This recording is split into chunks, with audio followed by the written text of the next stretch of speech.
नमस्कार दोस्तों, मैं केसी साहू सर आज आप लोगों के लिए एक ऐसा पहेली लाया हूं ना जिसके लिए आपको सोचना पड़ेगा। जी हाँ दोस्तों, और गणित है ही ऐसा जिसे आप देखोगे ना तो आपको तो एक नजर में ऐसा लगेगा कि ये जो गणित का पहेली आज दे रहे हैं वो एक नजर में तो ऐसा लगेगा कि ये बिल्कुल क्या है, असंभव है, मतलब इसका हल हो ही नहीं सकता, ऐसा लगेगा। लेकिन भाई जब आप इस वीडियो को पूरा देखेंगे ना, इस प्रश्न को पूरा समझेंगे तो आपको मजा भी आएगा। और वीडियो को लाइक जरूर कर दीजिएगा। हाँ, अगर आपने हमारे चैनल को सब्सक्राइब नहीं किया है ना तो चैनल को सब्सक्राइब करने के लिए नीचे में आपको सब्सक्राइब का रेड कलर का बटन दिख रहा है, उसको क्लिक करना है, उसके बाद बेल आइकन को प्रेस करना है, उसके बाद ऑल को भी टच कर देना ताकि ऐसे ही बहुत ही महत्वपूर्ण वीडियो का नोटिफिकेशन आपको मिलता रहे और आप उन वीडियो का लाभ उठाते रहे। तो चलिए दोस्तों, आज का वीडियो प्रारंभ करते हैं। सबसे पहले हम क्या करेंगे, इस प्रश्न को पढ़ लेते हैं। देखिए यहां पर लिखा है गणित का अद्भुत पहेली। अब इस प्रश्न में देखिए, आपको तो पता है कि आम का सीजन चल रहा है, तो एक किसान के ना 5 बेटे थे, ठीक है। अब इन 5 बेटों को क्या कहता है, वो अलग अलग आम देता है और बेचने के लिए कहता है, लेकिन शर्त ये रखता है कि भाई आपको इसको समान दर पर बेचना है, मतलब आपके जो बेचोगे वो दर समान होना चाहिए। और लास्ट में जब आप मुझे शाम को पैसा लाखों दोगे ना तो सब लोग बराबर पैसे देना, लेकिन सबको उसने अलग अलग आम दे रखे हैं। देखिए अलग अलग आम दे रखे हैं और बोलता है समान पैसे देना, तो क्या है, संभव है। चलो प्रश्न को पढ़ते हैं। यहां पर देखिए एक किसान के 5 बेटे हैं। अब वो क्या करता है, अपने बेटों को, पहले बेटे को कितना आम दिया, 20 आम, दूसरे बेटे को 40 आम, तीसरे बेटे को 60 और चौथे को 80 आम देता है। उसी प्रकार 5वें बेटे को वो 100 आम देता है। तो क्या यह संभव है कि अलग अलग आम दिया है, समान दर पर बेचना है और आखिरी में जब वो बेच के आएगा तो वो बराबर पैसा ही दे?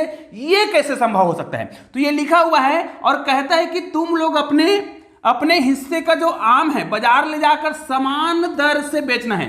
दर समान होना चाहिए। आप क्या करिएगा, समान दर से बेचना है और शाम को जब आप मुझे आओगे तो कितना कितना रुपए देना, बराबर बराबर पैसे देना। तो सभी बेटे ने विचार विमर्श किया होगा और उस आम का दर रखा होगा और उसके बाद जब उसने समान दर पर, याद देखिए समान दर पर ही उसने बेचा है, और शाम को जब सभी लोग वापस आए तो सभी ने 10-10 रुपए दिए जबकि उसने समान दर पर बेचा है। तो क्या यह संभव है कि सभी जो है समान दर पर बेचे, 20 आम वाला 20 आम को, 40 वाले 40 को, 100 वाले 100 आम को समान दर पर बेचे? समान दर मतलब बराबर, है ना, उनके जो दर होंगे वो बराबर होंगे, बराबर दर पर बेचेगा। और उनको क्या करना है, आपको केवल ये बताना है, वीडियो को यहीं रोक देना है और आपको मुझे कमेंट करके केवल इतना बताना है भाई कि वास्तव में उन 5 भाइयों ने उस आम के कौन कौन से भाव रखे। हाँ, यहां पर आपको सुविधा के लिए ये बता दूं, वो क्या कर सकता है, अधिकतम 2 भाव रख सकता है, लेकिन भाव समान होना चाहिए। पहला भाई जितने भाव से बेचेगा वो आखिरी वाला भाई भी क्या करेगा, उतने ही भाव से बेचेगा। अब आपको मुझे कमेंट करके बताना है कि उस भाइयों ने कौन कौन से भाव रखे होंगे कि उसने लास्ट में 10-10 रुपए दिए। अब इसको बनाने के लिए हमें क्या करना पड़ेगा, एक ट्रिक अपनाना पड़ेगा। अब वो ट्रिक कौन सा है, ध्यान दीजिएगा। आप सभी जानते हैं कि बहुत सारे प्रश्नों को इस प्रकार बनाया जाता है कि गणित के कुछ नियम तो जरूर होते हैं, उस नियम का प्रयोग करना है। उदाहरण के लिए मैं आपको यह बताऊं कि कुछ पहाड़ा ऐसे होते हैं, है ना, आपको हिंट दे रहा हूं, कुछ पहाड़ा ऐसे होते हैं भाई जो यूनिक होते हैं। अब उन्हीं पहाड़ा से हमें इसको ट्रिक निकालना पड़ेगा। कैसे, देखिए हम ये ले लेते हैं, यहां पर पहला भाई है, हम पहले भाइयों को लिख लेते हैं, पहला हो गया, है ना, यहां पर दूसरा भाई हो गया, यहां पर तीसरा भाई हो गया, यहां पर चौथा भाई हो गया, ठीक है, और यहां पर हो गया 5वां भाई। तो यहां पर हमने भाइयों की संख्या को तो लिख लिया। अब हमें क्या करना है, पहले भाई के पास कितने आम है जी, इनको लिखना पड़ेगा। तो इनके पास भाई केवल 20 आम है, इसके पास 40 है, इसके पास 60 है, इसके पास 80 है और इसके पास 100 है। तो भाई यहां पर देखिए इनके पास आम की जो संख्या है वो इन दोनों के बीच का ही है, मतलब इन दोनों भाई से ज्यादा तो नहीं है। इसका मतलब भाव तय करने के लिए ये वाला भाई, मतलब पहले वाला भाई और आखिरी वाले भाई को सोचना पड़ेगा, क्योंकि इन्हीं दोनों के बीच ये भी भाव रख सकते हैं। अब इनको कहोगे तो भैया 10 रुपए देना है, तो क्या करेगा, 10 आम को क्या करेगा, वो 10 आम को 1 रुपए में जब बेचेगा ना तो कुल मिला के 100 आम का इनका कितना हो जाएगा, 10 रुपए हो जाएगा। लेकिन इसी ट्रिक का पालन क्या ये वाला भाई करेगा? भाई इनके पास 10 आम के केवल कितने जोड़े हैं, 2 जोड़े हैं। इसका मतलब इनके पास तो केवल 2 रुपए ही होगा, मतलब 10 रुपए वाला जो कॉन्सेप्ट है वो तो खत्म हो गया, नहीं बनेगा। तो ये कहेगा भाई मैं 10 आम नहीं बेच सकता, है ना। तो ये दोनों चर्चा करेंगे, ये और ये चर्चा करेंगे कि भाई हमको 2 भाव रखने पड़ेंगे, लेकिन वो दोनों भाव का उपयोग वो सारे भाई को करना पड़ेगा फिर, है ना। तो यहां पर हमें क्या करना है, तो इतने को हम डिलीट कर देते हैं ताकि हम आपको समझा सकें। अब देखिए मैंने जो आपको ट्रिक बताया उसके आधार पर क्या होगा, अगर हमने जो कहा है कि कुछ पहाड़ा ऐसे होते हैं, तो भाई यहां पर आपको आप ध्यान से देखना पड़ेगा, ठीक है। कैसे, अब देखिए अगर ये 20 आम वाला बोलता है, पहला भाई बोलता है कि मैं 10 आम नहीं बेच सकता, तो इनको पता है, चलो हम दोनों सभी का 10-10 आम लिखते हैं। यहां पर 10 आम, इनका 10 आम करने के बाद इनके पास केवल कितने बचे हैं, 10 आम। इनका 10 आम अलग करने के बाद कितने आम बचे, 30 आम। ध्यान से देखिएगा आपको समझ आएगा। यहां पर 10 आम को पृथक कर दे तो इनके पास कितना बचेगा, 50 आम। इनके 10 आम को पृथक करेंगे तो इनके पास 70 आम बचेगा। इनके 10 आम को हम अलग कर दे तो इनके पास कितने आम बचेंगे, 90 आम बचेंगे। अब ध्यान देना है, यहां पर 10 आम वाला कॉन्सेप्ट तो खत्म हो गया क्योंकि काम नहीं कर रहा है। मतलब ये जो हमने 10-10 आम अलग किए हैं, यहां पर ये वाला नियम लागू नहीं होगा, लेकिन यहीं से हमें कहीं ना कहीं नियम बनाना पड़ेगा, क्योंकि ये बोलता है कि मैं 10 आम तो बेच ही नहीं सकता, है ना। तो ये क्या करेगा, कुछ अलग भाव तय करेगा और ये अलग भाव तय करेगा, ठीक है। तो ये क्या करता है, अगर इनमें से एक आम को यहां ला लिया जाए, ध्यान दीजिएगा, मैं एक आम को यहां से निकालकर इसमें ला रहा हूं, है ना। तो यहां पर कितने आम बच गए, 9, और यहां पर टोटल कितने आम हो गए हैं, 11। मतलब 9 और 11, ये कॉन्सेप्ट याद रखना है। अब यहां पर देखिए, यहां पर क्या हो रहा है, यहां पर भी हम थोड़ा ऐसा ही करेंगे। ये जो 90 आम है, ठीक है, ध्यान दीजिएगा, 90 आम में से आपको क्या करना है, एक आम इधर ले आना है, ठीक है। तो ऐसा करने से क्या होगा, यहां पर एक जोड़ेंगे तो कितना हो जाएगा, ये तो 11 हो जाएगा। यहां पर कितना बच जाएगा, 89। अब आपको ध्यान देना है, यदि इनमें से देखिए यहां पर क्या हो रहा है, 11 आम का जोड़ा बढ़ रहा है और 9। अब देखिए अगर 11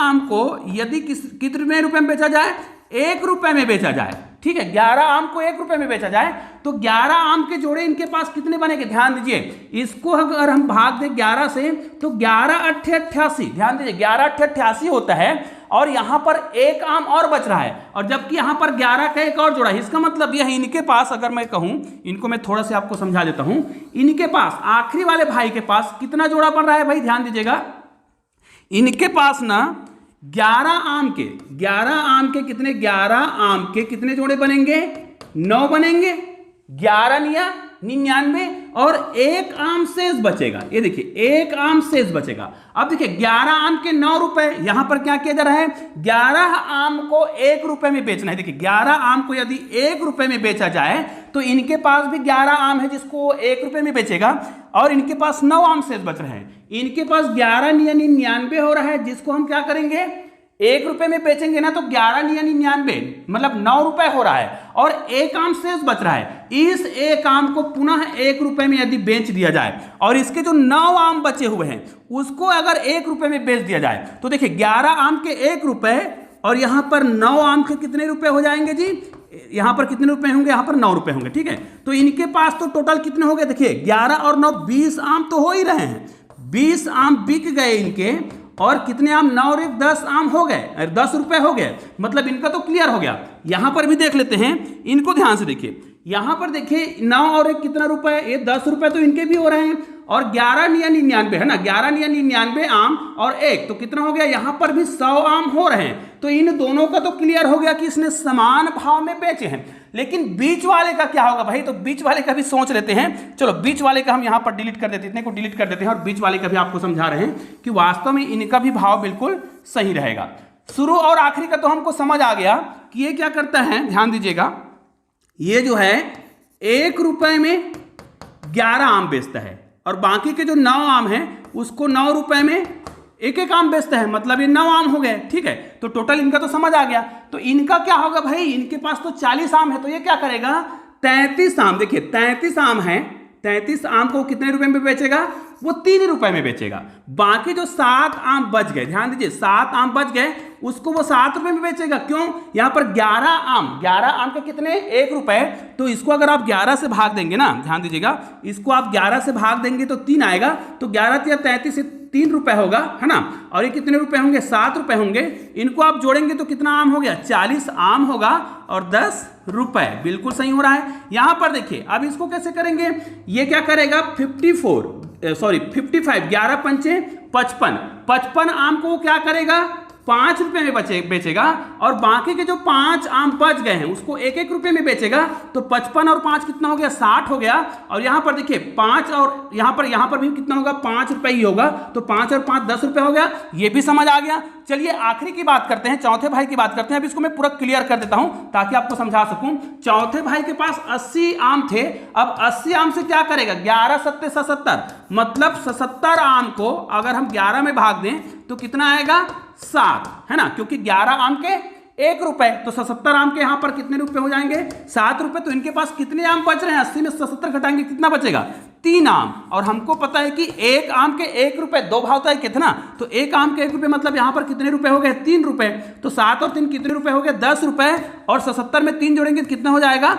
80। तो निश्चित रूप से आपको समझ आ गया होगा कि ये जो है थर्ड विधि वाला गणित है जिसको आपको सोचना था और बताना था। बहुत ही मजेदार तरीके से इस गणित को हमने बनाया है, जो एक अलग टाइप का गणित है और जो सोचने पर मजबूर कर देता है। निश्चित रूप से आप लोगों ने इस प्रश्न के उत्तर मुझे जरूर कमेंट किए होंगे। तो निश्चित रूप से अगर आप ऐसे ही और बेहतरीन गणित के जादुई ट्रिक देखना चाहते हैं या बहुत ही शानदार गणित के पहेली देखना चाहते हैं तो बगल में आपको ऐसे ही गणित के शानदार पहेली दिखाई देना है, जिसको आप देखेंगे तो आपको मजा भी आएगा और इसको अधिक से अधिक शेयर भी कीजिएगा। तो चलिए दोस्तों, मिलते हैं ऐसे ही और बेहतरीन वीडियो के साथ। तब तक के लिए जय हिंद, जय भारत।